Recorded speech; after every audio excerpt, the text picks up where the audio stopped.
తెలంగాణలో కొత్త పార్టీ పెడతారనే ఊహాగానాల నేపథ్యంలో ఎమ్మెల్సీ కవిత జోరు పెంచారు. బీఆర్ఎస్లోని అగ్రనేతలే టార్గెట్గా ఆమె విమర్శనాస్త్రాలు సంధించారు. బీఆర్ఎస్ అధినేత మాజీ సీఎం కేసీఆర్కు తాను అంతర్గతంగా ఇచ్చిన ఫీడ్బ్యాక్ ఎలా లీక్ అయ్యిందని ఆయన కుమార్తె ఎమ్మెల్సీ కవిత ప్రశ్నించారు. కట్టడి చేయడం అంటే పెయిడ్ సోషల్ మీడియాలో విమర్శిస్తున్నారని ఆరోపించారు. మీడియాతో చిట్చాట్లో ఆమె సంచలన వ్యాఖ్యలు చేశారు. కేసీఆర్కు నోటీసులు ఇస్తే నేతలెవరూ స్పందించకపోతే ఎలా? నాకు నీతులు చెప్తూ కోవట్లు ఉన్నారంటున్నారు. నా మీద పడి ఏడిస్తే ఎలా? ఇంటి ఆడబిడ్డ గురించి ఎలా పడితే అలా మాట్లాడిస్తే అది మర్యాదేనా? లిక్కర్ కేసు సమయంలో రాజీనామా చేస్తానంటే కేసీఆర్ వద్దని వారించారు. సొంత పార్టీ వాళ్ళే కుట్రపూరితంగా ఎంపీగా ఓడించారు. అదే జిల్లాలో ప్రోటోకాల్ ఉండాలని కేసీఆర్ ఎమ్మెల్సీ ఇచ్చారు.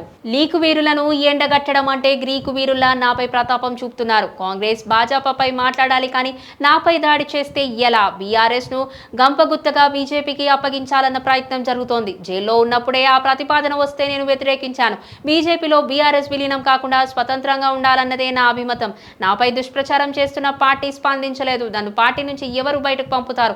అంత సీన్ లేదు. కాంగ్రెస్ తో సంప్రదింపులు జరిపినట్లు జరుగుతున్న ప్రచారం శుద్ధ అబద్ధం. బీఆర్ఎస్ లో కేసీఆర్ మాత్రమే నాకు నాయకుడు. ఆయన నాయకత్వంలోనే పనిచేస్తాను. దేశం వెలుపల ఐటీ సెల్లు పెట్టి నాపై పోరాడతామంటే ఎలా? దొంగల్ని పట్టుకోమంటే చేతగాక నాపై ప్రతాపం చూపితే ఎలా?